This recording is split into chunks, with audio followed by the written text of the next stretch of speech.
انا براهن على فوز نادي الترجي على الاهلي ب50,000 جنيه بكل تناكة، وانا حاطط رجل على رجل. انا مش بقول مجرد كلام، لا، ده انا حاطط مقابل عشان واثق في كلامي. انا عايز كل الناس تشير الفيديو ده، واولا لو كلامي طلع غلط هختار اهلاوي يفوز بالكلام ده، تمام، من خلال الفيديو. حد هيقول لي انت جايب الثقة دي منين يا كابتن موحى؟ يمكن انا المصري الوحيد اللي براهن على فوز الترجي، لان دي مش مجرد مباراة.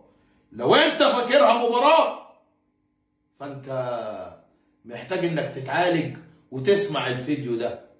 المباراة دي من خلال الترجي مباراة بطولة، مش ربع نهائي، دي بطولة لوحديها.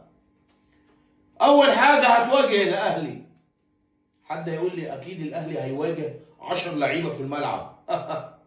يبقى انت لسه ما تعرفش يعني الترجي الرياضي التونسي.